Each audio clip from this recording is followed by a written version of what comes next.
hapon. So ito, nandito tayo sa Monasterio de Tarlac. Dumating tayo mga 5:20. So nandito sa karatula sa labas hanggang 6 PM sila. So okay lang. Yan, ganda ng statue. Tapos sakto, siyempre nakaharap doon sa kapatagan na yan.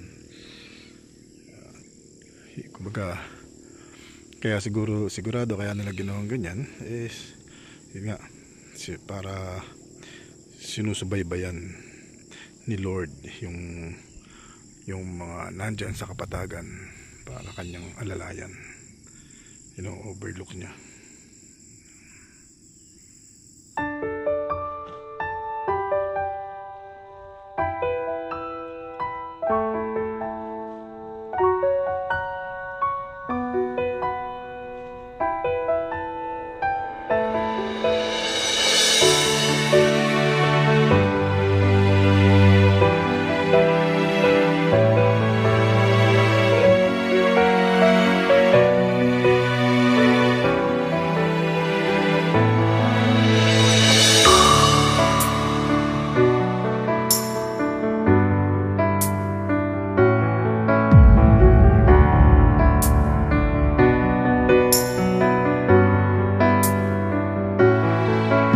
Hello, good evening.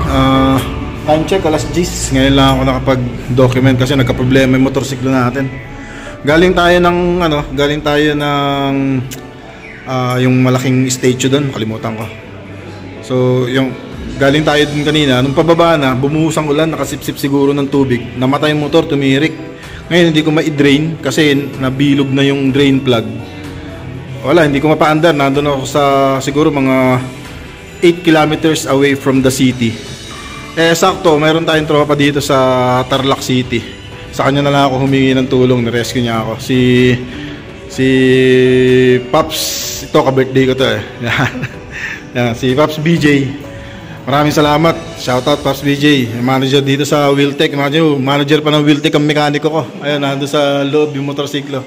Maraming salamat. So ito, libre pa kape pa dito. Nakapasyal tayo dito sa kanyang opisina. Alright. Yan. So, maandar na yung motor ngayon. Maraming salamat muli sa tulong. Nirescue niya ako dun sa bundok. Tapos dinala dito sa Wheeltech at siya na yung nagmekaniko. Nilinis yung karburador hanggang umandar. Sige, kape-kape lang. At tayo babiyahe na. Night ride tayo pa Manila. Okay, ride safe, ride safe.